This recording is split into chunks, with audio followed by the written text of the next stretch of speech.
Hey everybody, on today's mini episode of More Tools and Sense, I'm going to show you how to make this workshop hand sink, and we're going to do it without digging any trenches and without installing any pipes.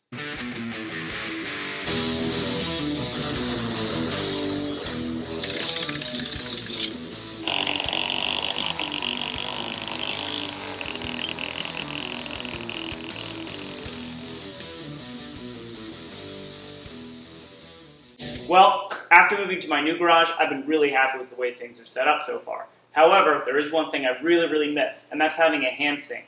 In my old garage, you could just wash your hands right in the middle of a project, especially if they're filthy from a diesel engine or whatever. It's super convenient. So today I'm going to throw one together that hopefully goes together pretty quick and easy and doesn't even require running any plumbing lines underground or anything like that. So let's get started. Well, this is the major component for our hand sink. It's a 200-liter drum. Inside the barrel is a piece of PEX tubing that goes all the way to the bottom. This is going to be both the fill and the supply when we're running our sink. Now we're going to be putting this pretty high up in the ceiling so we can get a little bit of water pressure. So in order to do that, we need to really over-engineer the wooden frame it's going to be sitting on.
Alright, well that does it for the basic structure. Now it's going to need some more bracing at the bottom to make sure the legs can't move around, or I might potentially anchor it to the concrete floor. And then of course, other than that, we're going to need a sink. Alright, so here's my sink. I found this at some point and held on to it, and then earlier this year I made it into an outdoor hand washing station because, you know, there was a pandemic and it was nice to be able to wash your hands before you went into a building or maybe after you came back out. So I had that for work. But now that things have calmed down a little bit, I'm using it inside the garage. It's going to go back to its original purpose, which is to be my hand washing station. Probably would have been helpful if I had measured the sink before I built the legs. But what are you going to do?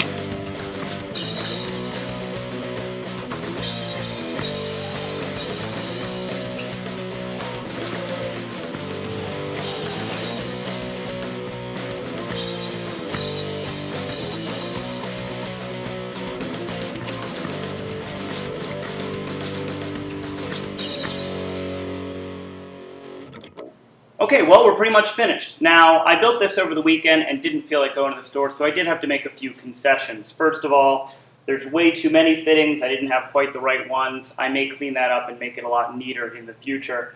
And then secondly, I really should have made the top out of 2x6s instead of 2x4s, but that's what I had laying around.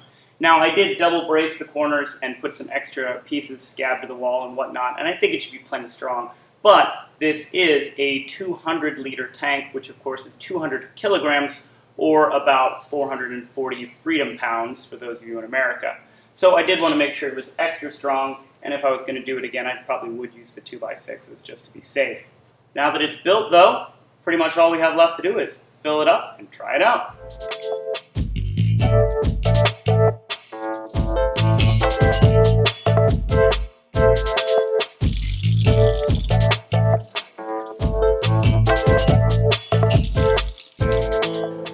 Okay, so let me give you a quick quick rundown of how all this works. It's pretty simple. All you have is lines running from the sink and up to the jug, and then a second line on a T that's connected to a female hose connector. This way you can hook your garden hose up to it, open this up, and fill the whole system. At the same time as the system is filling, you simply open the sink and it purges the air out, which makes sure that the system is going to work properly. It's gravity-fed siphon, so if there's air inside the lines, it'll screw the whole thing up. Also, the convenience of having this little shutoff on the end is I can use it then to fill up buckets or any other thing I might want to fill up that doesn't fit inside the sink. Now, as for the drain, you can see I have it just pouring into this 5-gallon bucket. It wouldn't be too hard to cut a hole in the wall and make a simple gravel drain field outside, but I do think your local plumbing authority would be pretty cross about it. However, for me, it's simple enough to just dump this outside. It doesn't get filled up too often. Last up, we have the on-off switch. I opted for a simple foot pedal that's operated by this large-handled half-inch shutoff valve. All you do is kick it one way, kick it the other way for off and on. You don't have to touch the sink. Alright, well there you have it. A nice sink that's simple to build and you can install it in a weekend. Doesn't involve any plumbing, you don't have to run any lines. Now if you are going to build this at home, make sure you have a really sturdy platform that's going to hold that jug of water, or if you're installing it on the second floor of your garage, make sure you spread the weight out so you're not overloading your floor joists. Things that I would like to add to this sink in the future, I'm going to put some type of heater to make sure that in the wintertime it never gets below freezing. And also I'd like to install some sort of fill gauge so that I can tell how much water is in the bucket, which makes it convenient for filling up so you don't have to get up on the ladder and look into the bucket. Alright, well I hope you enjoyed this build, and I'll see you again in another episode of More Tools and Sense.